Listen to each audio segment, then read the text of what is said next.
very, very proud, and I'm personally very excited to launch this paper that you'll hear a lot about this morning, including the Excluded, supporting informal workers for more equal and productive city in the Global South. We have the authors, Marty Chen, who's been working with them, Victoria Beard here. We also have a very good panel of new friends and people I know for years in the panel together. So I'll introduce them in a minute. I just want to say a word about why this paper. Victoria is going to lead us off after me, talking about the whole WRR project, what we're trying to do in the WRR, the World Resources Report on Cities, and how this paper is connected. From me personally, one reason we want to do something on employment is whenever we work across the world in any cities, whenever you talk to mayors, the two things that always comes up is one, if you're lucky in this sequence, if you're not in the other sequence, that about quality of life, how can you get elected again, how can you make life of people better. But second, or the first thing, is about employment. How do you create more jobs so the cities, people who are in a lot of the cities we work in, there are a lot of actually increasing number of poor people, about their livelihood and how that livelihood can become better. So we wanted to really look deeply into employment, what is happening in employment in the cities, and more importantly, what can be done, which is exactly what this paper does. And I will leave the authors to talk about what we have found. I just want to thank you. I just want to let you know how we're going to organize this morning. We're going to ask Victoria Beard, who is a fellow at the WIEGO Center and a professor at Cornell Planning School, to come up and talk about the WRR and this paper. Then I'm very happy, Marty, you're here to actually talk about the paper itself. Marty Chen is a lecturer in public policy at Harvard Kennedy School, and more importantly, a key driver of WIEGO, Women in Informal Employment, Globalizing and Organizing. I get stuck in the G and O often. But Marty, thank you very much for collaborating with us and being here. Follows Marty's presentation, we'll have a panel discussion moderated by Victoria. Judy Baker will be in the panel. Judy, welcome back. Great to see you here. Judy and I worked many years together. She's a lead economist of the urban program in the bank, but actually it's called Social, Urban, Rural, and Resilience Global Practice. Judy, good to have you here. We have Oliver Azuara from the Labor and Market and Labor Protection in IDB, Social Protection IDB. Oliver, thank you for being here. Looking forward to hearing from you. And finally, we have Rubina Karuna here, the city's advisor at DFID. Rubina has been a partner to this project, the WRR, from its inception for the last 2.5 years, and a huge supporter. Rubina, thank you for making the trip here and being part of this panel. And with that, Victoria, kick us off. As Ani said, I'm just going to use a few words to contextualize this work and talk a little bit about the broader WRR and where this paper fits into that effort. So a number of people in this room actually have been involved with this project from the inception. My involvement really began in late 2015, about a year before we went to the Habitat 3 conference in Quito. And at that point, we started, I would say, in earnest to start to frame the World Resources Report. And at that time, we were tasked with thinking about how to make cities more sustainable.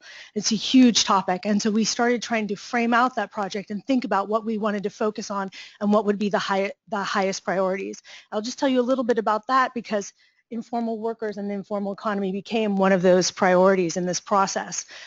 So leading up to Quito, we did a lot of analytical work, and we decided that we were, I think, very much taken, as really the whole world was, by this 2.5 billion people that were moving to cities. And we all talk about how if we read another report that starts off with the 2.5 billion people moving to cities, it's, ad nauseum. But that was really, I think, in the forefront of our mind. And the realization that this 2.5 billion people were going to move to cities in primarily what we think about as the global south, sub-Saharan Africa, South Asia, and Southeast Asia, which you see on this map. And through a process of data analysis that Michael Westphal and Anjali Mahendra are both in the room, worked very hard on categorizing these cities as we're really going to focus our efforts on struggling emerging cities, those cities that were going to receive that population and what they needed to do and what their challenges were.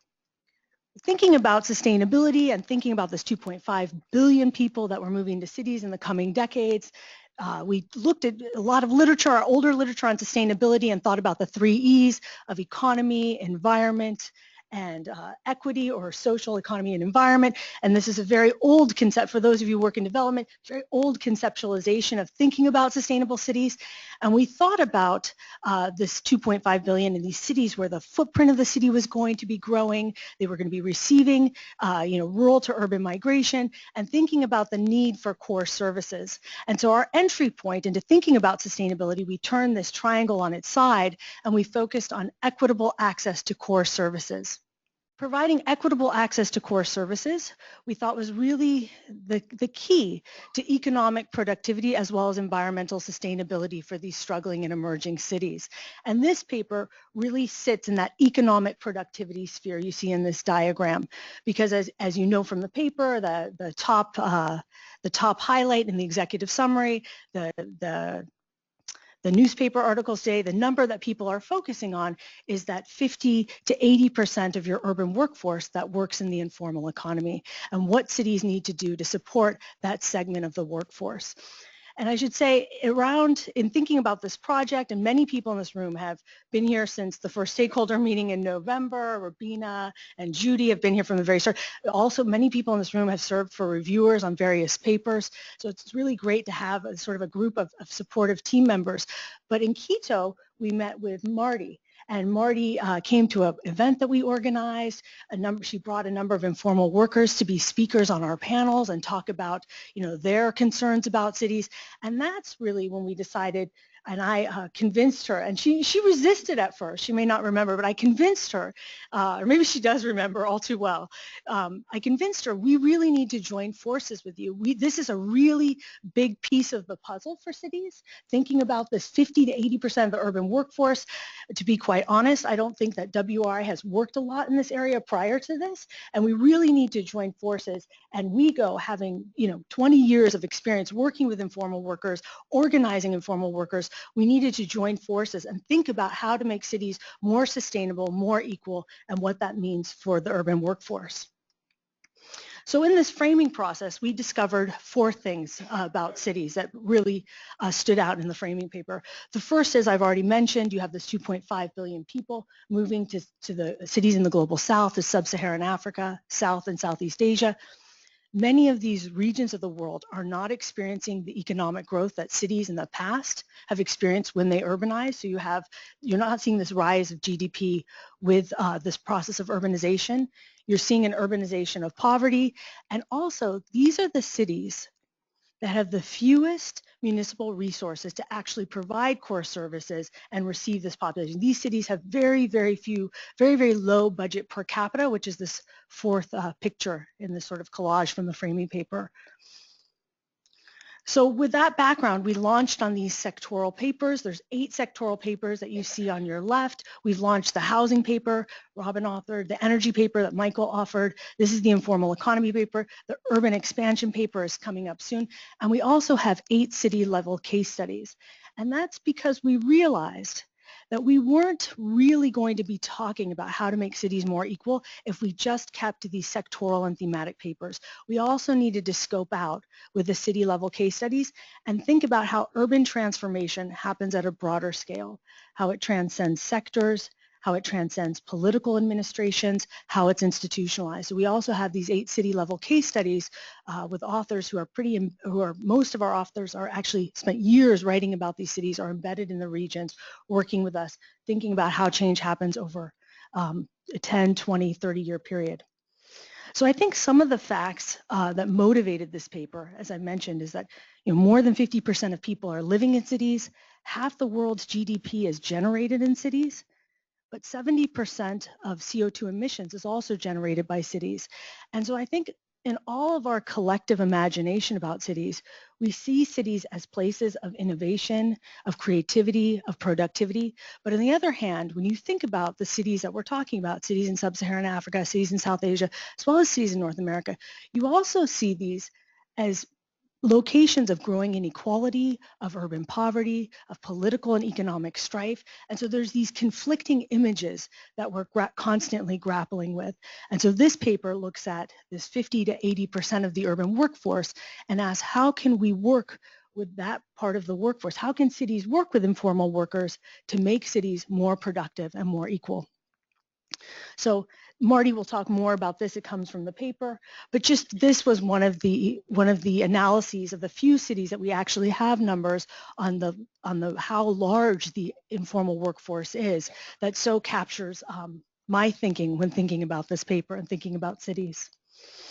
One thing to think about that I want to highlight, and I'm sure Marty will go into this, is that the paper focuses on self-employed workers, which is, a lot of these terms are used inappropriately or sometimes confusing when talking about the informal economy. But we're talking about self-employed workers as opposed to wage workers. And there's three reasons that we talk about why we did this. The first is this is a significant share of the urban informal workforce. And the second reason is this is really the workers that cities have the power to impact. When you're talking about wage workers, one of the most important issues for wage workers in terms of their productivity, in terms of their livelihood prospects, is their relationship with their employer. And we think that these groups of informal workers, of self-employed workers, are emblematic of what informal workers need from cities. So we focus on home-based workers who need land tenure, as well as equitable access to core services. We focus on street vendors and market traders who need equitable access to public space. And we also focus on waste pickers who need equitable access for public procurement of waste. And so that's sort of, again, these are all big topics and they have to be narrowed down in particular ways. And so Marty will talk more about WIEGO and the convenings they do and the findings from the paper and what were the needs and demands of each of these sectors and what the four actionable areas for cities. In all of our WRR papers, besides analyzing the size and scope of each of these problems, we come up with several, through stakeholder engagements, through analytical work, we come up with actionable areas, things that cities can actually do to become more productive, and in this case, support informal workers. So thank you. I'll turn it over to Marty. It's nice to be back at WRI, and thanks, Ani, and thanks, Victoria, and thanks to all other members of the WRI team who've contributed to getting the paper out and also to this event. The key messages that we hope you will take away are that over half of all urban workers in the Global South are informally employed, and it's as high as 80% in some countries. The other fact, of course, is that the policies and practices of cities tend to be exclusionary. In fact, sometimes they're even criminalized. If they don't have a license in a city that hasn't issued licenses for 15 years, they can be treated as criminals. And so if we really are going to move towards more fair and more productive cities, we feel that the stance towards the urban informal workforce needs to be shifted from more exclusionary to more inclusionary. And so we think we need to reduce what in the WIEGO network we say, reduce the negatives, increase the positives. So reduce the negative stances and policies and regulation and practices. Local authorities, police are part of the everyday challenge faced by the urban informal workforce, and increase the more inclusive practices. And we focus in this paper on access to public space, to public services, and public procurement as a shorthand way to think about the various dimensions of city policies and practices that could be more inclusionary of the workers.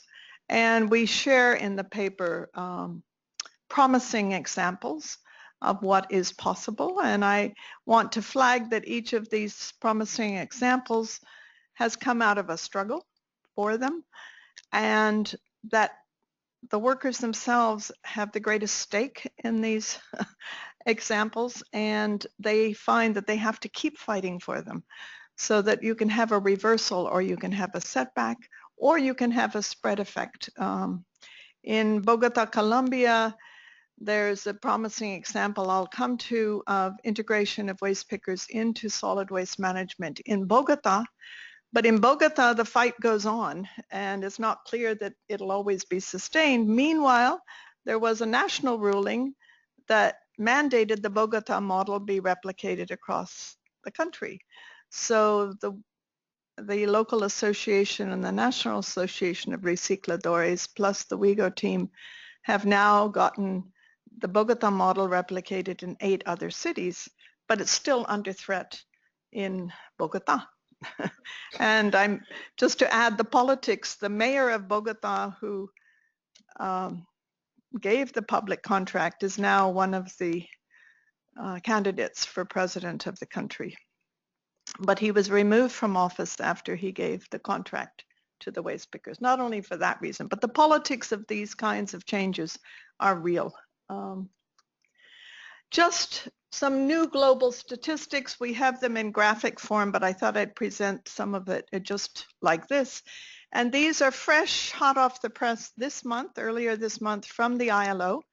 And we've been working with the ILO to finally have global. These are the first ever. They're not just new. They're the first ever global estimates. So 61% of all workers globally are informally employed. And Sub-Saharan Africa, excluding South Africa and South Asia, you have the highest prevalence, but it's not insignificant elsewhere. So in Latin America, depending on the country, it can be around 51% for the region as a whole, but Mexico, it's closer to 60%. And in Southeast Asia, it's around 66% for the region as a whole. The other global fact is that 46% of urban workers globally are informally employed. The point being that cities are where you expect formal employment, right? But it's not as much formal employment as we might expect. So 46% globally of urban workers are informally employed. But again, if you look at South Asia, it's 78%, South and Sub-Saharan Africa, 76. And I just added the third global fact, which is half of all workers globally are self-employed, right? So a lot of our thinking about labor has to shift when you're self-employed. And you can see again that South Asia and Sub-Saharan Africa, where you have high prevalence of self-employment. So the point is that most urban workers in the global south are informally employed. The vast majority of those are self-employed. And for the self-employed, it's the policies and practices of cities that determine whether they have secure and sufficient incomes and earnings. And this is the slide that was shown earlier. It just shows you the percentage of informal employment in selected cities around the world, and I won't go through them all, but suffice to say it does show that Africa and Asia have high prevalence, and then in the Americas it's lower but not insignificant. And just to give a sense of where these informal workers are working, what branches of industry are they engaged in? And this is a chart from data, 2011-12 data from India, and it just shows that they're pretty much in all branches of industry and reasonably evenly divided, except in services, because of course trade, manufacturing, trade, construction are all considered services. And among the trade, you'll see that street vendors are significant, but there are a lot of informal traders who are not on the streets. They're in small kiosks and small built markets. In India, 27% of the urban informal are in manufacturing, and 17% are home-based, which means they're working from in or around their own home, often in informal settlements where it's hard to be truly productive. So what do they want and need? They want legal rights. They want the right to work, to vend, to pursue their livelihood. They want freedom from harassment. That's the reducing the negatives part. And they want the property rights. It could be in situ, de facto tenure, but some kind of tenure for their workplaces and their homes. And then the access to these public services that we talked about. And we chose home-based workers as emblematic of the need for basic infrastructure services because their homes are their workplaces, and it's very hard to be productive if you don't have regular electrical supply or water and sanitation. Public space, the iconic example is the street vendors and their need to vend in well-located public spaces. And then public procurement, the struggle of waste picker associations to gain contracts alongside private companies to provide waste collection and transport services, to which they add waste recycling. A lot of the private companies don't try to recycle. The waste pickers do. They need social protection. It's a larger national policy issue, perhaps. And they need their organizations to be represented in the rule-setting policy-making processes. They want legal recognition. The dominant narrative stigmatizes the informal as somehow gray, illegal, underground, shadow, black. You know, think about it. We've all heard those terms. And most of them are working poor, trying to earn an honest living. There may be a slice that's dodging taxes. There may be a small slice that's dealing in underground illegal goods, but most are working poor.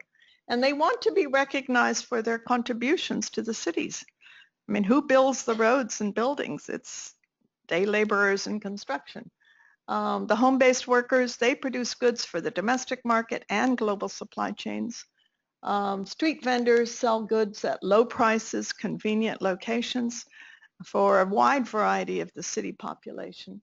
Transport workers, informal, provide affordable transport when there isn't affordable public transport.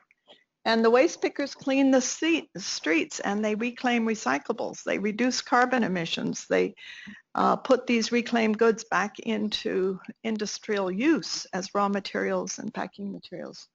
And they want to be integrated into urban plans and local economic development. And I want to add a point. I just was at a conference in New Delhi that we co-organized with the Ministry of Urban Affairs on cities and informal workers. And you look at the mandate of cities and the different missions of the cities in a country like India, and we find it elsewhere as well. There is no plank on employment at all. The cities are just not mandated to be responsible for employment. So it's not just that they don't recognize the informal. Urban planning, there's no teaching of any focus on employment. Informal settlements come in, but employment doesn't. So there's a huge gap. And we're just trying to say focus on employment and then realize that informal employment is the name of the game in most cities. So there's a huge challenge to get the whole mandate of what cities are about. It's not just infrastructure services. There has to be an employment. And we're talking about a lot of cities that are post-industrial. The manufacturing has moved out. So some real challenges. And we focused on these three groups, the home-based workers who typify the need for the public services. And they represent in India, the country I know best, 14% of the urban workforce, 6% in South Africa, 3% in Argentina. Street vendors, they typify the need. They're the iconic example for public space. 4% of the urban workforce in India, 15% in South Africa, and more in other parts of Africa. And I must say, these data would not have been available 10 years ago. We have really pushed for data on these specific groups. And waste pickers typify the need for public procurement. And wherever there are data, they represent around 1% of the urban workforce. So the three groups combined in India represent 19% of the urban workforce, the total urban workforce, which means that 1 in 5 urban workers in modern India are in one of these occupations. So it's not insignificant. This was our attempt to pull together the general needs and demands of the informal workers and then the sector-specific needs and demands. This chart comes out of 20 years of work with organizations of the workers, bringing them together in regional conferences and workshops to plan for engagement in the World Urban Forum, in Habitat 3, in ILO discussions, most recently the ILO discussion on formalization. So this is a platform of demands that have come from the workers themselves, and I want to just go quickly through the examples. So home-based workers as the first, and just to say that there are 4 regional networks of organizations of home-based workers in South Asia, Southeast Asia, Eastern Europe / Central Asia has been added. The Eastern Europe group in Bulgaria has reached out to Kazakhstan, Kyrgyzstan, Uzbekistan, and Tajikistan. So we have contacts now in those 4, and Latin America. And I just want to announce very happily that last week, it was last week, Tuesday, in Stockholm, there were representatives from each of these groups, and we sat together to plan on International Federation of HomeNet International, which, if we can work according to our plan, would be launched 2 years from now in May 2020. So plans for HomeNet International. And these organizations are engaged in a lot of advocacy and bargaining. And of course, they bargain in the market and with the supply chain, but vis-a-vis the city, what it is secure tenure of some kind. In situ, ideally, de facto is fine, but some kind of tenure. And the basic infrastructure services to make their homes more productive. And just one example, in Thailand, there is a national association of home-based workers called HomeNet Thailand, and they have been part of the civil society advocacy group that got 50,000 signatures for a public law on universal health coverage, which Thailand is quite well known for. At the same time, they worked with the government to add an occupational health and safety project for home-based workers. And they were one of the few countries that has gotten legislation in the country based on the ILO Convention on Homework, which was passed in 1996. And they are involved, just as an example, in struggles with home-based workers who've been shifted from the core of the city to the periphery in getting transport services. And I did a case study of these workers, and it took at least 10 years for them to gain any kind of recognition of their housing, any kind of recognition of their need for social protection, and where would they get it now that they're at the edge of the city. And transport was a huge need for them to be able to link back to their markets. So street vendors, there's a StreetNet International with affiliates in 50 countries, and they're involved in a lot of collective bargaining processes for secure vending sites. And this reduction in harassment, I think it's the street vendors who really face everyday forms of harassment. And this can take bribes, confiscation of goods, evictions, and of course relocations often. And they want, most particularly, that they're what they call their natural markets. This is a term coined by the movement, where street vendors have congregated over the years, sometimes for many, many decades, to be included in the plans for market development, right? Rather than just push them out. If they represent, 27% of trade in a country, they need to be, in India, it's 27% of trade, 4% street vending, but they're significant. And this is just one example in the paper. John in the picture has since passed away, very sadly.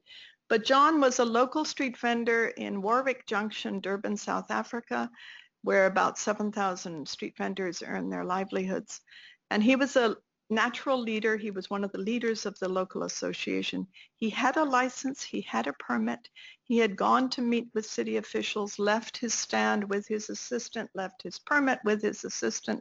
The assistant went for lunch, left the permit with the next stand owner right next to him. And as soon as the assistant was not at the stand, in sweeps a policewoman by chance and he sells rubber sandals.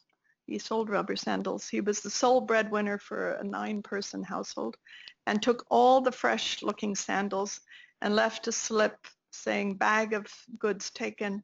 And he was willing to be the test case for a court case. And the court ruling was that confiscation of goods of street vendors is illegal and unconstitutional.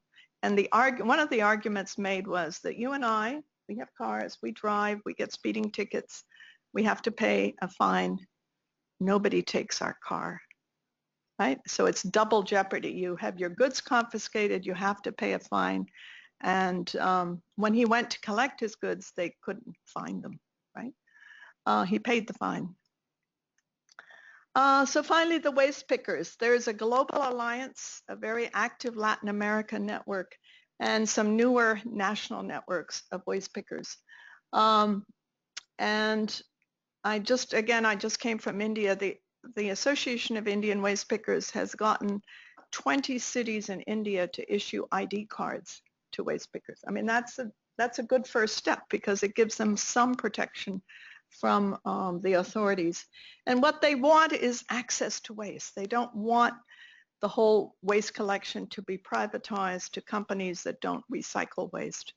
And they want space or warehouses where they can sort and store and process the materials.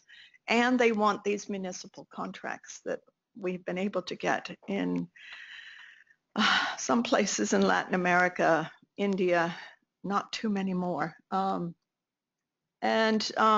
This is a slide of Nora Padillo, who's with her husband Silvio, has led the local association of recicladores in Bogota for more than 20 years. I've been told she's written 5,000 pages of legal briefs during this struggle. But fortunately, through all the ups and downs in Colombia, the Constitutional Court has remained quite progressive and has issued a number of rulings in favor of the waste pickers, the right to livelihood, and most recently in 2011, the right of their associations to bid for solid waste management contracts. And then Mayor Gustavo Petro, arranged for a public authority that would give them the contracts, and they started being paid in 2013. And we now have 8 other cities in Colombia where this is happening. So what is the way forward? And this is just shorthand. One is to increase access to public services, public space, and public procurement.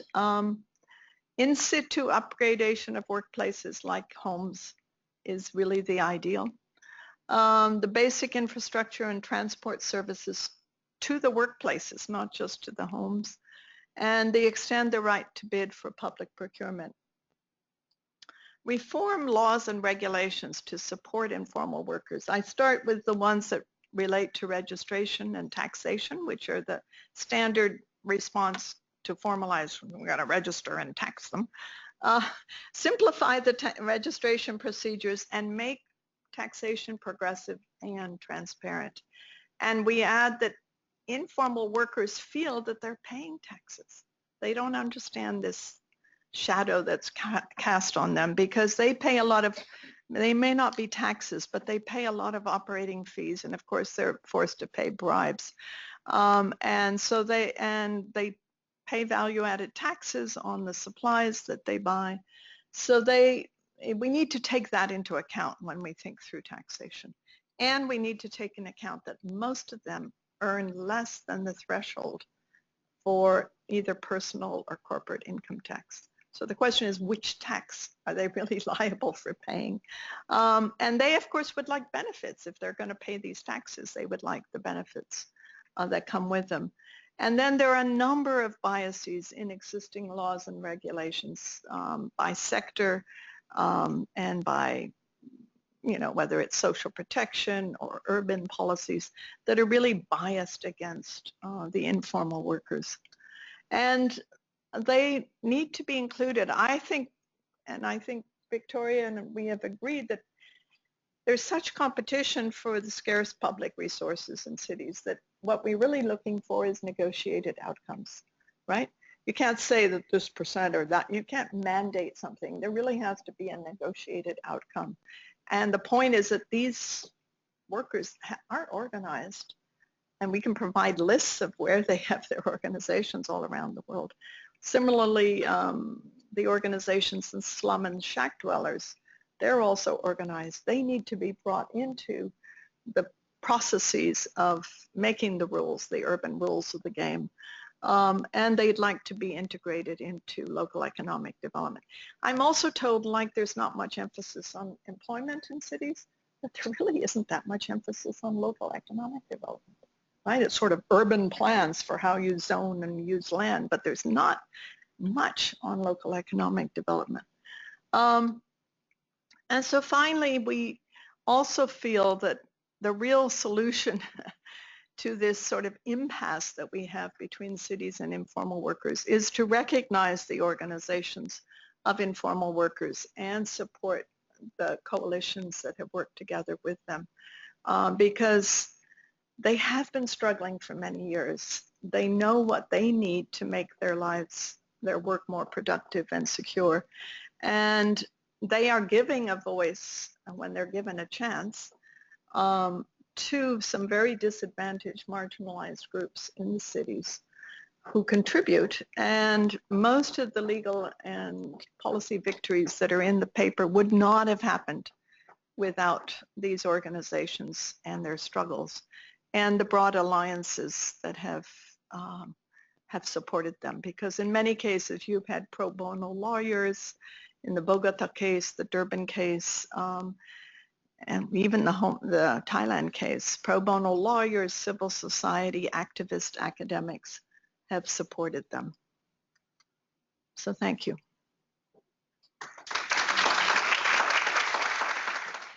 So we sent the panelists two questions that we thought would be interesting to engage in the context of the paper. One was, what support do cities need to implement the recommendations in the paper, the 4 actionable areas? And the other was, what challenges do inclusive cities face, or cities that seek to be inclusive, and how can these challenges be overcome? Thanks, and thanks to you, Martin and Victoria, for the paper. Just to say for DFID, the reason that we've supported the work of the WRR and these thematic papers and the case studies that are coming out is because we're very much pushing an agenda around transformational change in the countries that we work in across sub-Saharan Africa and South Asia, and the role of economic development in that, and issues of job creation. And we very much see cities as a key part of this. And part of my role is, to some extent, to borrow from what Marty was saying about reducing the negatives and increasing the positives. Part of my role has been to kind of set a narrative that urbanization and urban development can be an opportunity. Yes, there are challenges, but there are opportunities here. And we've been kind of improving livelihoods and job creation is one of them. But in particular, as has just been mentioned, local economic development is very rarely looked at. Also by lots of donors.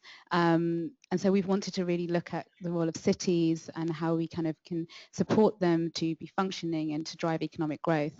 But for us to really achieve poverty reduction, the issue around how we do that inclusively is really important, which is why we really value the work of the WRR, and in particular this paper.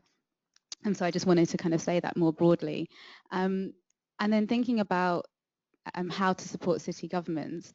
I think part of it is about partly some information. So the fact that in this paper really clearly shows the differentiation, the different subsects of the informal economy and informal workers. and also and therefore kind of communicates a sense that this is not a black and white issue. I think that's one thing.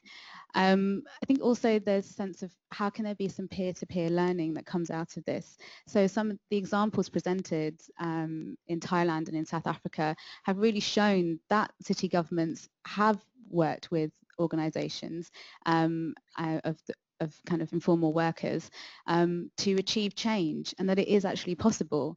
And I know part of what the WRR is trying to do is kind of take the action from these papers and kind of start sharing that on the ground. So I think that is something that many city governments, some of them who are not going to be open to wanting to think about these issues or think about the informal sector, because they're not always thinking about the formal employment side, let alone the informal. But sharing some of that learning, I think, would be a really good start. And I think also it's about supporting city governments to shift their thinking from thinking around regulation and regulating these sectors, which often is where the conversation goes, to also thinking about enabling. And I think that speaks very much to the recommendations around infrastructure services and bringing them into discussions around public space provision. And then I think the final thing I would say is just, if we're going to do kind of coalitions of change, it's got to be real, genuine participation at the city level, and really recognising these groups who are organised in cities and bringing them in so that you have a real kind of collective negotiation. And I like that point around the negotiation, because resources are scarce in these cities, both in terms of money, because just quickly speaking to the challenges, that's a resource constraint for cities, but also the actual natural resources of the city, land in particular.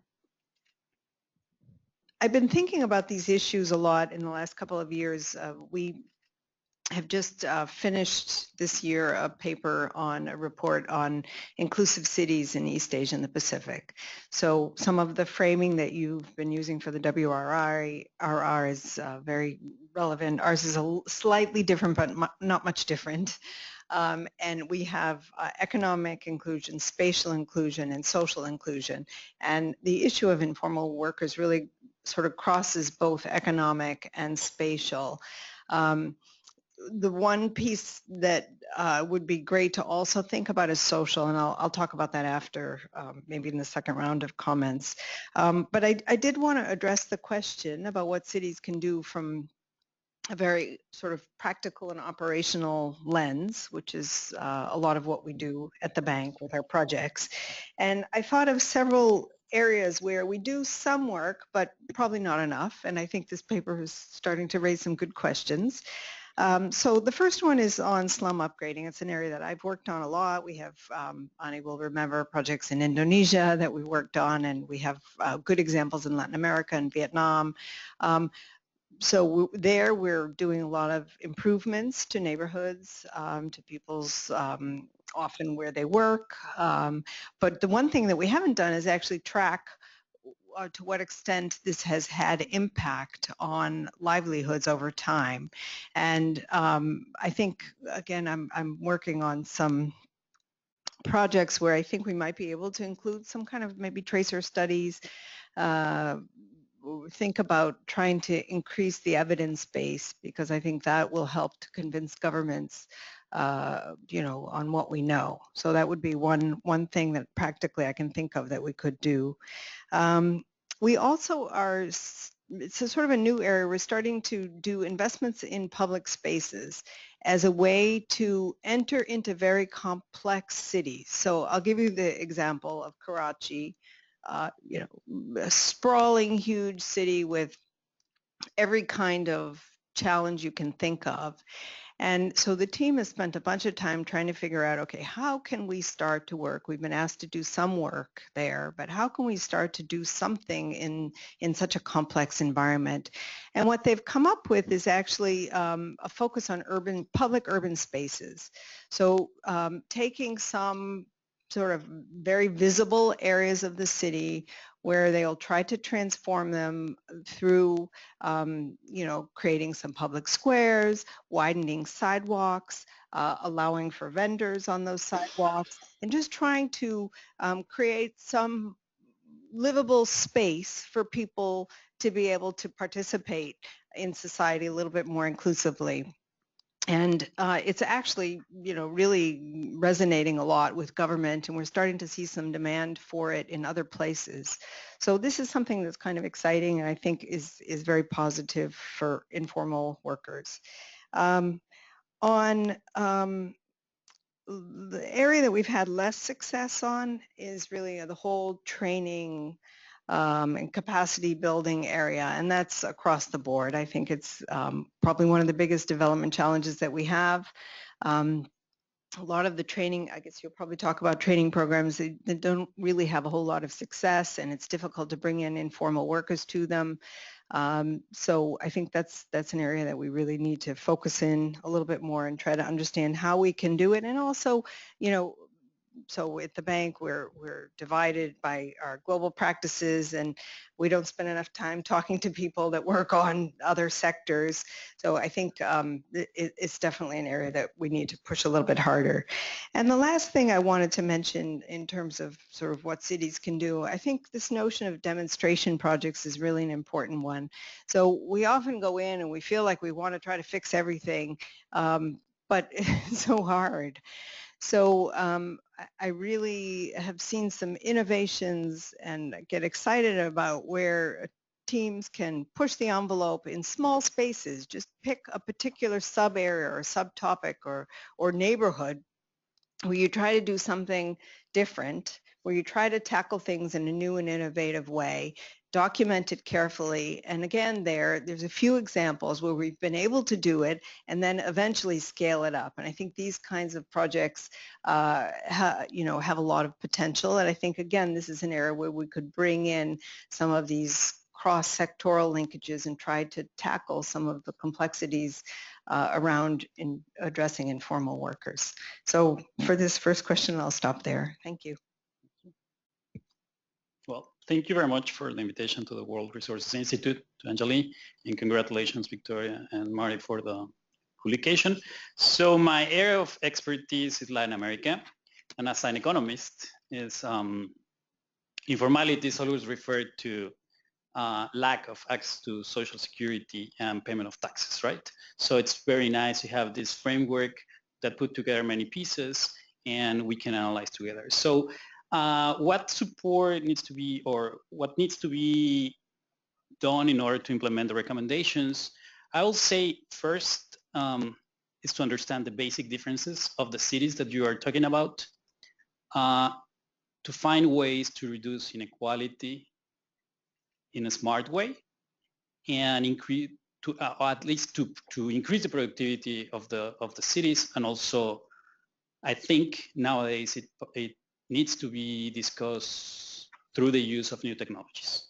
So many of these recommendations talk directly to the use of new technologies and how we can reduce costs of the, from registration to payments. So this takes me to, let me give some brief comments on specifically on Latin America. So, and the basic thing to start with is demography. So that's the only thing that economists are very accurate, and it's because it's done by demographers, not economists.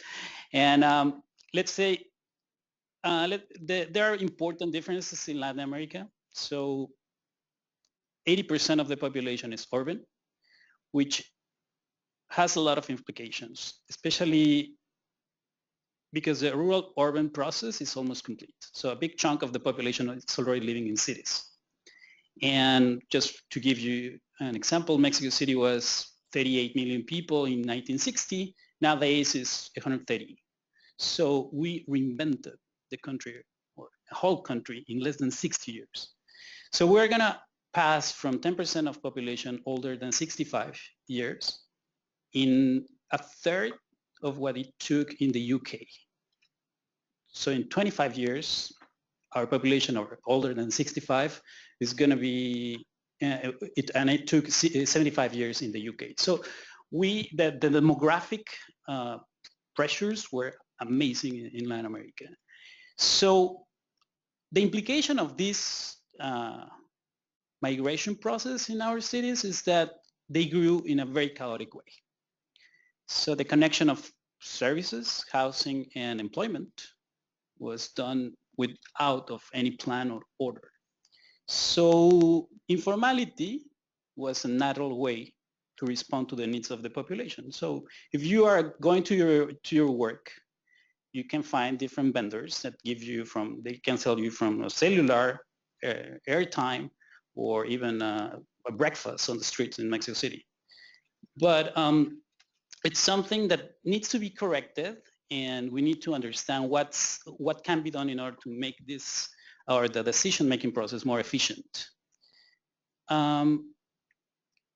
This takes me to another part. Latin American cities can be considered gig economies, because people do a lot of works, many works, to satisfy the needs of the population that is spread in the city. So asymmetries of information make the allocation of resources very, very inefficient. And this gives us a tremendous opportunity to use new technologies to provide these services in a more efficient way, reducing the transaction costs and enforce regulation and tax collection. So in other words, the region has a lot of potential. Our cities needs to be understood in order to become more productive. And I think many of the recommendations talk to this part. So just let me give you a final comment. I think a key difference of Latin American region is compared to the other regions you talk about in the report is that democracy is already it's a strong value in our societies. And I think we need to find I don't have the answer to that, but we need to find a way to, to bring all these discussions that you were talking about in a formal way. So the representation of these informal workers needs to be channeled to the democratic process in order to be sustainable over time. So I'll leave the challenges for the next. Thank you. First of all, just to thank the three panelists for them, just to thank Rubina for the framing of cities as enablers, not just regulators, is so important. And then to say to Oliver that the fact that services, housing, and employment were not systematically planned for, and the link, and seeing informality as a response to that, I think is a really important way to think about what the informal does.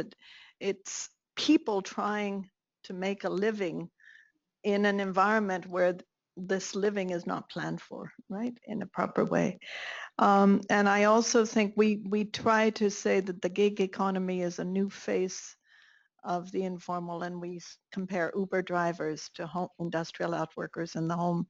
But I think the whole point of that the informal economy and the households who earn their livings there are really piecing together their livelihoods from a variety of gigs, right?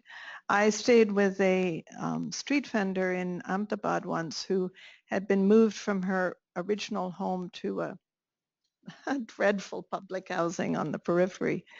And I talked to her about the impact on herself and the neighbors in terms of employment. And one of them was that her neighbors in the original settlement, Gulbai Tekra in Ahmedabad, some of them were domestic workers, but they didn't work for only one household. They washed utensils in one, they went and did something, and they had probably 3 or 4 or 5 that they were piecing together the livelihood from. But being now on the edge of the city, it was impossible to piece together livelihoods in that particular way. Also, the street vendor herself had cut back how much tea she drank every day as a street vendor because of the cost of transport. So, I mean, 2 lessons there, but the gig economy as a way people piece together livelihoods is a nice way to frame it. Thank you. Just going to move us to the second question, and I think Rubina touched on it a bit when she said, you kind of looked at me and said, well, we know that there's going to be a lot of cities that might be resistant to this. So what are the challenges that cities that may want to think about a more inclusive approach, what would be some of the challenges that maybe some of the panelists think they might face? One of the other things I was thinking about when reading this paper was the issue around the kind of the spatial dimension to this and where informal workers are based and the spatial specificity, because I think that can be a challenge for city governments, because a lot of informal workers, they need to be near central business districts, they need to be near foot traffic for their work, and so are often very centrally located, but often in very high value land. And so are at risk of the evictions and so on that Marty has mentioned. So I think one of the challenges for cities is, and this goes to the kind of natural resource kind of constraint issue, is how to navigate that and to both better understand it, but to think through what the trade-offs are here, because there will be some. And I think particularly as donors, as we're trying to support cities to kind of function better, and that means putting in big infrastructure structures that can threaten informal workers where they're based, because they're often in central locations. So that I think is one challenge. I think also the political cycle is a challenge. So as you were saying, some of those struggles took 10 years or more to get to, and in that time you will have at least 1-2 mayors potentially, and so how can that be more kind of consistently kept going through a political cycle? I think that also links to the comment around getting them into more democratic processes, more formal processes, can help that. And then actually just a final comment, which is maybe less about a challenge, but just something that I'm very conscious of in the work that DFID is doing, which is very much also around women's economic empowerment, is very much struck by the proportion of women who are in the formal worker sector, but also the ones leading a lot of the negotiations and the battles. And I think the gender dimension to this is also really important in this work. Okay, so I think my response is not that different, but if I think about the challenge, from my perspective, it's all about governance. So I think you've put up some great solutions that, approaches that would tackle a lot of the challenges that informal workers face. But ultimately, is there political will to want to implement these? And this is what we face with cities. And I think, obviously there's no magic bullet there about how to convince governments, but I think several people have mentioned it, having good data to be able to, demonstrate, how big is this issue? What does the informal economy contribute to the city's growth? I mean, how big is it? In many places, we don't even know how many people are working in the informal sector. What would happen if we didn't have these workers? These are some of the things that I think if we could put really good numbers and convincing stories behind it, they could help to change mindsets. What's the economic potential? What would happen if you tried to formalize? How much more could you collect in tax revenue? There's a whole range of information that I think we need to sort of build up to be able to convince policymakers. It still might not work, but it's worth a try to be able to get people to start thinking about this as that this informal sector is an asset for their city, and without it, the city is not going to be productive and continue to grow, and that there are some things that they can do to actually improve it. Thinking about what's the main challenge that they are facing, and according to my experience, I think the first one is a topic that is not mentioned in the report, but it's about security. Many transnational crime groups use informal networks to control, the distribution process of different goods in the cities, and that includes pornography or different goods that are against the law. So, and now they are also expanding their businesses, such as kidnapping and extortion, using the informal networks. So it's important to recognize that informality, there is a lot of information on the streets, and they are a vulnerable population. And it's if they are not very, I don't have an answer for that, but it's something that is happening right now in many countries, at least in Latin America. The other one is how to better respond to periods of big or a large unemployment in Latin America. So this goes to the point of on how the workers are in the formal sector that probably are going to lose their jobs. We haven't found a good way to reincorporate them into the formal sector, and it's an open question. We have used instruments and technologies from the past century. We need to think more in advance, or how to create better matches of the new jobs and the skills of these people in order to have a more productive city. And finally, I think the third part is how the informal workers pay a lot of different fees and taxes that are not registered. And this goes to the part of information that is, or the collection of information that is not transparent. We don't know how much is being collected and how much of this money is used not for public purposes or for public goods, but just for private and special interest groups. So it'll be really important just to try to clarify this, or try to find a way to show how much of this money is being spent by the informal workers. And on the gender dimension, very interestingly, when WIEGO first started, we always said, well, women workers are overrepresented in the informal economy, which meant not that they were the majority of informal workers, because labor force participation rates of women are low, but a higher percentage of women workers than men workers. We've had to revise that, actually, because it's roughly equal in a lot of contexts. There are only some situations where they're more. Now, are women more likely to be home-based workers? Yes. Are men more likely to be street vendors? Yes, but not in Africa. You know, we have to keep qualifying that. But your other point, that these organizations of informal workers, as opposed to the formal trade unions, have really been led by women, right? And the Self-Employed Women's Association of India, which is the largest trade union in India, it's also the largest trade union of informal workers in the world, has inspired much of this. And I think and the founder feels that the future of work is informal, and the future of labor organizing has to also be informal. So thank you for bringing that up.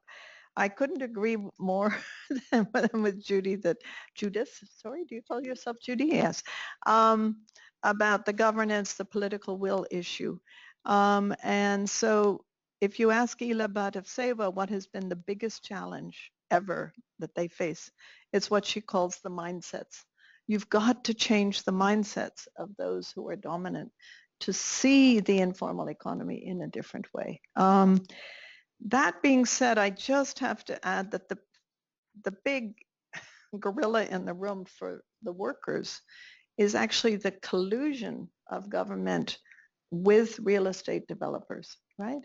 And the privatization of public space, the privileging of gilded towers and gated communities over the degraded, neglected communities. That's an active collusion in many contexts between cities and the real estate developers. So we really have to take that on. And it's partly because it's so easy to raise money for a city to just grant land. So there's a whole discourse in urban theory about informality at the top, right? And I think we have to remember there's a lot of informality at the top, where the rich corporates don't pay taxes and the governments collude with the wealthy. So I think we have to add that to the table. And then the question of taxes and registration and data, I think it's very important. We have developed a tool called Informal Economy Budget Analysis based on sort of gender budgets. And at the first, it was only on expenditure, but we've added revenue. And the study in Accra, Ghana, found that in the different municipalities that are part of broader metropolitan Accra, the one where the study was done, a very large percentage of locally generated revenue for that municipality, not money that came from the state more broadly, was from the informal workers. Now, Accra has a lot of built markets with informal traders, and they pay regularly. But I think we really have to get around to capturing that. And the workers were then empowered to say back to government, but we're paying, you know, we're generating, I forget what percentage of internal revenue, but there hasn't been any expenditure on fire extinguishers in the built market or sanitation services for the built markets. And they've been able to use that as a tool of negotiation in the city. I was just going to add one more comment. I think just sort of generally to all of your comments, one thing that really stuck out to me throughout this process was I feel there's a constant pressure on us to come up with these actionable solution sets, and everyone sort of wants, you know, even in the conversations we've had, most reflecting on the whole paper in the last few days with journalists, you know, people want the soundbite. They want the really quick fix or maybe the technological solution. And this paper, and you know, maybe in some sectors there are certain quick innovations, but I think, you know, reflecting on the paper and some of the comments about depending on the particular region, demographically where they are, you know, the importance of pilot projects, you know, the political process, the governance, it just seems that when I was trying to explain the paper to journalists, each one of the examples of a inclusive city was a really long-term process, just the time element in each one of those examples, and the back and forth and the gains that were made and the setbacks. Also, I was reflecting the last few days on the comment we got when the paper went out for review. Like, isn't this putting the burden on the workers? You know, why are you expecting the workers to get organized and engage in this process? And I asked Mara, I said, is there an example of where a city just kind of, you know, woke up one day and said, we're going to become a more inclusive city, and, you know, should we be highlighting that? What do you think of this comment? Because my instinct was thinking about, you know, the history of organized labor. There's very few examples of where this has happened. She said, well, maybe in post-apartheid Africa, where so many of the informal workers went into politics and became politicians and political power. There's this one maybe example, but I mean, by and large, it is this long-term process of negotiation, of examples, of experimentation, of back and forth participation. So to me, that from this whole process is really something that from every single one of the examples from that WIEGO's worked on really resonated with me. In Warwick Junction started as the city decided in the late 1990s to have an informal economy policy, right? And there were councilmen and others who came out of the struggle and whose mothers educated them out of their street vendor earnings. So they were very committed. And this was sort of a golden period, and it lasted under 10 years.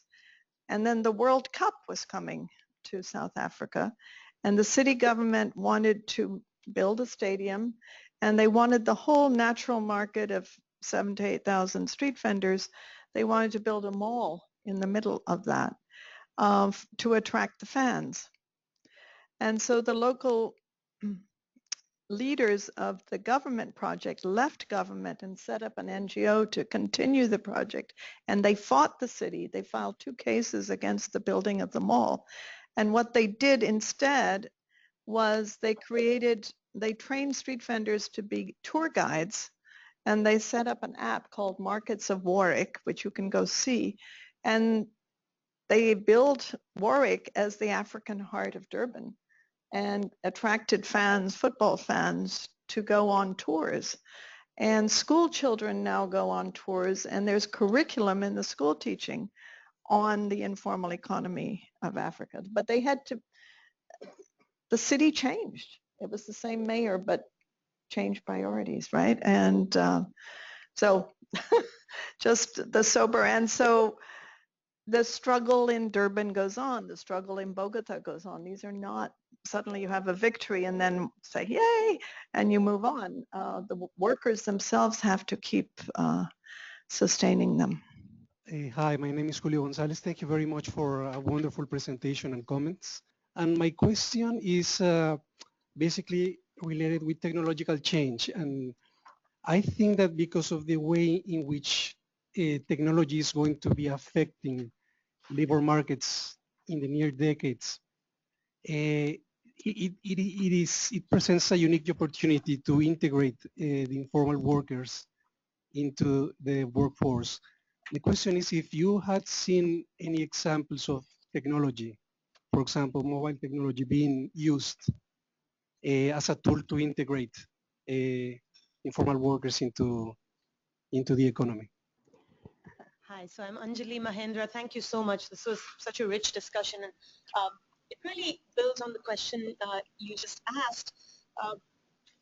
I guess and you know, a couple of the comments that came up from both Marty and Ravina about this identifying spatially where the informal workers are located.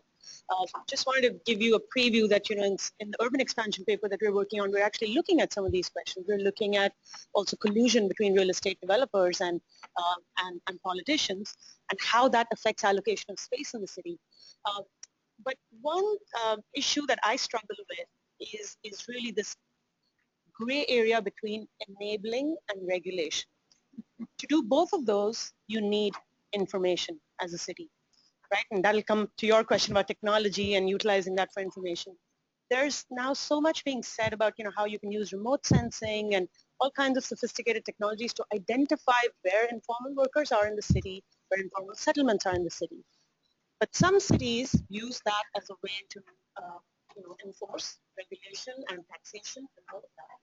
Others use it to enable. And what is the pivot there that you need to work around to switch the regulatory instinct to a more enabling instinct? And I feel that's a lot about trust building between the community and the city. And so again, we get back to, you know, the struggle and the, but just something I struggle with, that, you know, the information has this black and white face. So there's a question online from Mr. Musumi Pervin, who's joined us. There's about 28 people online also listening. It says, how can the private sector be part of it for ensuring the informal workers' rights? Hi, I'm Vijay Jagannathan, also from WRI.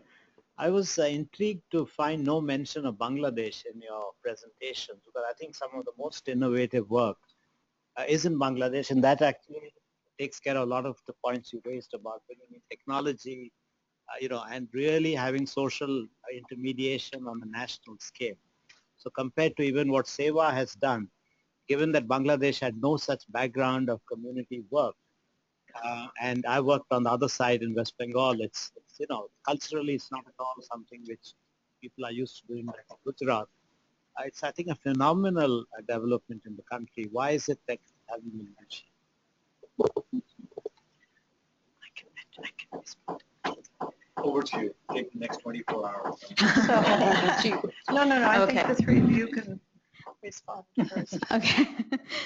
Okay. So on the pivot between regulation and enabling, I think part of it is what we've been discussing today is around making the case with city governments of the value of the informal sector and the informal economy, and that also speaks to the information point and trying to get the information there to say what is the value of it and therefore why they shouldn't immediately go to regulation, but there is this space in between. I think there's still a lot to be done with many partner countries that we work in to make that case and to influence them to want to focus on this.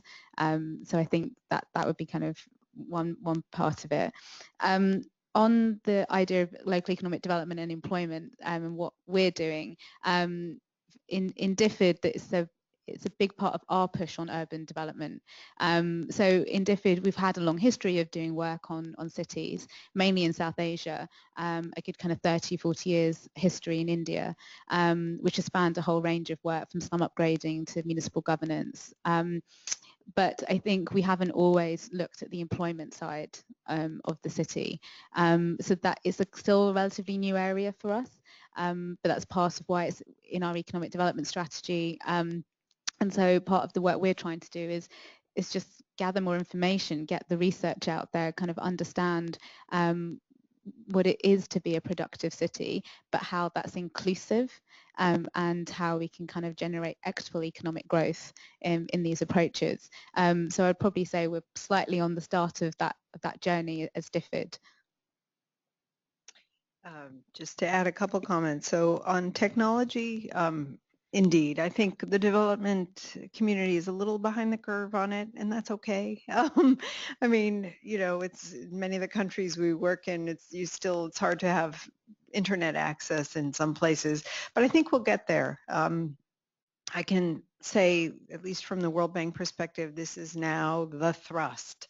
So, you know, we move around a lot, but this one is now taking tremendous prominence, and we're all running around trying to get up to speed on things like blockchain and AI and how we use different data. And I know for cities, there's tremendous potential. And I think we're just starting, but I think we'll see a lot more exciting things happening in that space. On the question online about the private sector for informal workers, so I think there are, and it goes to the points that Marty and Victoria made, there are a lot of groups that out there that are trying to organize you know, business people or practitioners or whatever it is into informal groups that actually, you know, collectively can have a stronger voice. And I think we need to support these groups. There's a lot of opportunity to have a seat at the table when you're organized in that way.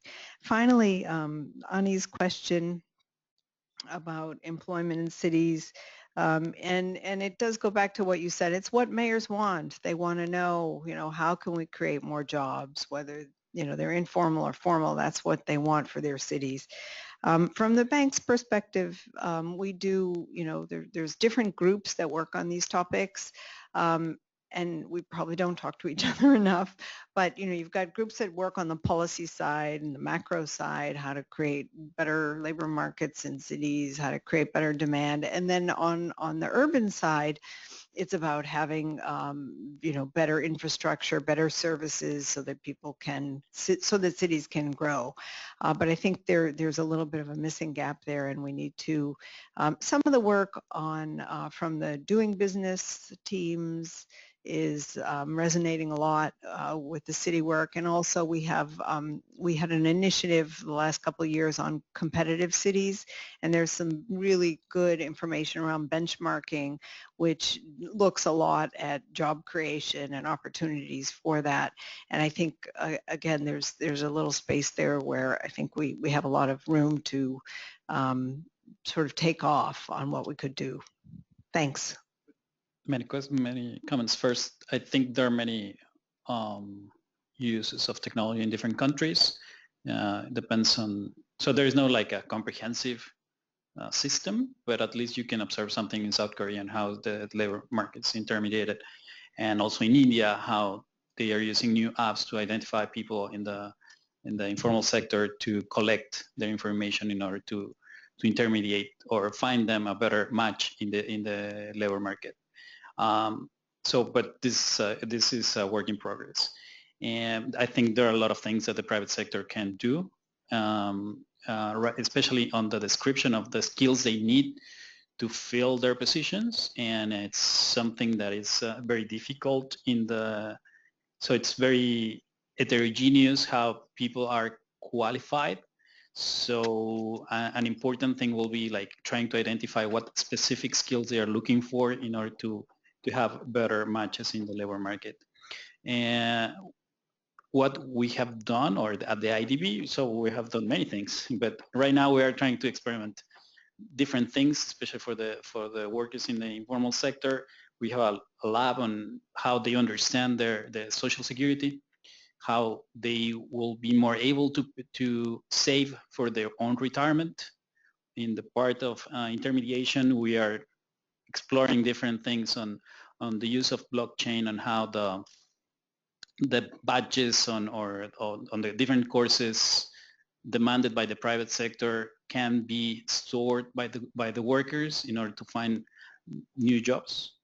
And there is also a program on apprenticeships that it's like basically it's an old model, but it gives you a new perspective on how you need to adapt to the requirements of the new labor markets. So it'll be great to know more about Bangladesh. I'm not very familiar with it. Thank you. Thank you. On technology, we did a study on the technology. We call it the base of the pyramid. We don't like bottom. And we looked at informal workers. First, we looked at 3 levels of things. This was for the Rockefeller Foundation. They were fascinated by AI and robotics. And we didn't see much of that in this world. So we looked at the everyday technologies that the workers use, and they are as basic can be.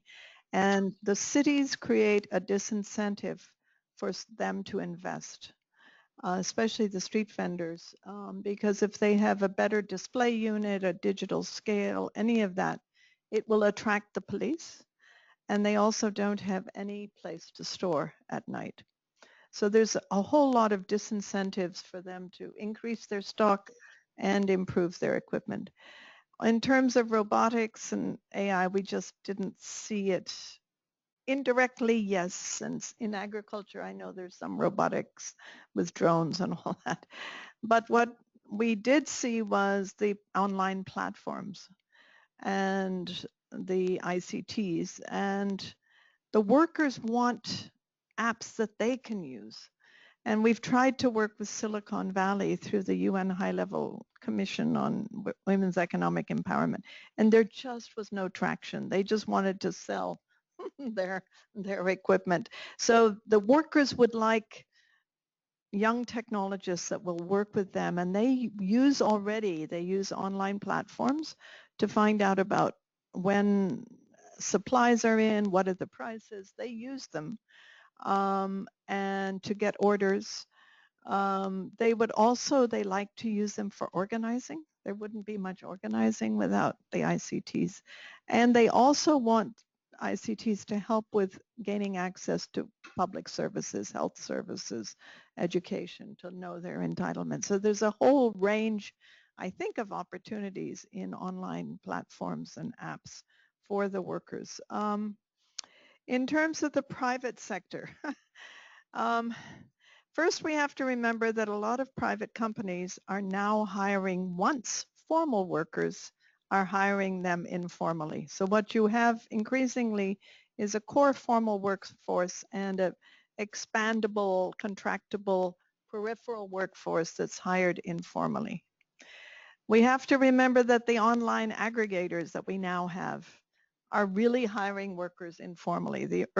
And they're calling them independent contractors. They're really pretty dependent contractors. And then we have a category called industrial outworkers who are subcontract paid by the piece. We're having an ongoing discussion with H&M, IKEA. It's not IKEA, it's IKEA.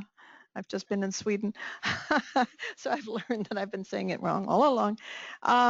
And we're not trying to show how badly the home workers are treated in these supply chains, because that's a non-starter. We're trying to say, where have you engaged with these workers, and how can we help find engagement? And what we're arguing is that individual, let's say home-based workers, cannot supply to supply chains. They don't have the production capacity. Nobody's going to contract an individual, right? But there are collectives of these organizations, and they could produce, but they need a lot of hand-holding at the beginning. So rather than doing your community project where you do schools and hospitals to, improve your image, why not work with these collectives and try to help them be engaged? And then there's all the self-employed, and the private sector stigmatizes them as unfair competition, right? And so that's another stereotype or dominant narrative we have to get over.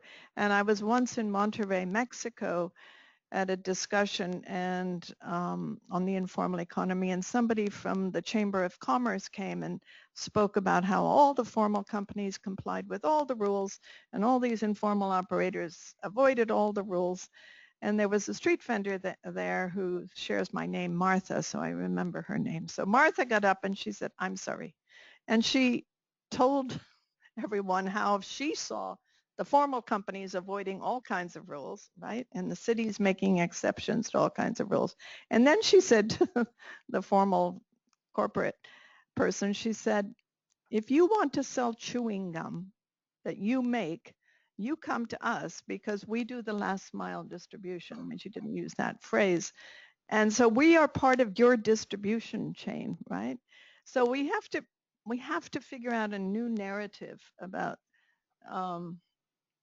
the self-employed being unfair competition because they don't pay rent and they don't pay electricity and they don't do this and they don't do that.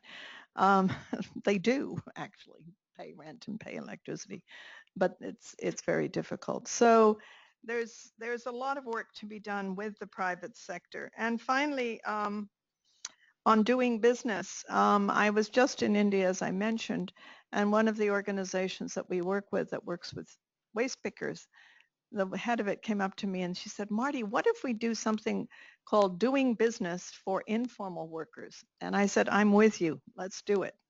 Because, you know, policy uncertainty is a disincentive for formal firms. Talk about policy uncertainty when you're an informal worker and you have to look over your shoulder every minute to see when the police are about to arrive. And finally, on Bangladesh, I began my career in Bangladesh, so I know BRAC and I know Grameen, and I've also tried to work more with them, but there's a difference. Bangladesh, the big NGOs are really good at delivering services and on working on the supply side, you know, with skills and finance and all of that. But they do not do as much work on the enabling environment, on the policy environment. I mean, I'm on the BRAC board. I try to get their urban unit to think about informal workers, but they're so good at scale and at delivering services that they're sort of bypassing government and doing it, right? And we're trying, at least the niche that the WIEGO network's involved in is trying to change the policy regulatory environment. And I just don't find that much traction. They get a lot of work, my son works with them, on the policy environment for digital banking and that, but on the policy environment for the informal workers, much less. So I think that's part of the reason. We've tried, and we do have an affiliate there that works with waste pickers and an affiliate that works with home-based workers that have negotiated with the mayors of Dhaka. Dhaka has 4 different mayors for the different form. So it complicates things, right? And the progressive mayor in the north is no longer there. So that's my shorthand answer to Bangladesh. I wish we could involve them more, but they're so good at service delivery and supply side that they don't really look at the demand side and the institutional environment for these workers as much as, let's say, SEWA does or the other groups that we work with. One of the things that I want to just share with you all, since you've been part of this effort with us for a while, is just everything that's coming ahead. You'll see that some of the interesting themes that you've brought up as part of the discussion on informal workers tie into some of the other work we're doing in the WRR. And for us, a really rich and exciting exercise that's going to come after this is as more and more of our papers come out, drawing these linkages across all of the themes that we're working on. And it's an effort that lies ahead. I just wanted to give you a quick preview of what's coming up right after this. So over the next few months, we have more of these papers coming up on informal, on transportation. One of the important themes here was informal transport, which doesn't get discussed so much in this paper, but again, we're going to be talking about how informal transport workers their conditions and their services can be improved to provide greater access, more equitable access in the city. On urban expansion, I mentioned we're going to talk about more equitable access to land, water access, affordable water, sanitation. We've had a paper on energy access, which again very directly affects how home-based workers are able to work. This came out last year. But this is just to give you a sense that the thematic papers coming up are all going to have these interlinkages across them to address this issue of how to make cities more equitable. And then, as Victoria mentioned earlier, we're going to have these city-level case studies that pick examples of particular cities. You can see them up there, 8 cities in the global south, where we trace how interventions, policy reforms, good practices in any one or more of these sectors transcended across that sector, built these conditions of trust between communities and the private sector and cities, and led to greater citywide change. It's not always been a process of, forward-moving sort of successes. There's been a lot of stalling, regression, but we try to capture all of that in these case studies. So please stay tuned. Over the next few months, you will see case studies, thematic papers coming out. We're really looking forward to all of that. And with that, I just wanted to say a big thank you to Marty, Rubina, Judy, Oliver. We've really enjoyed the discussion. It's been a pleasure having you here. Thank you for all your insights.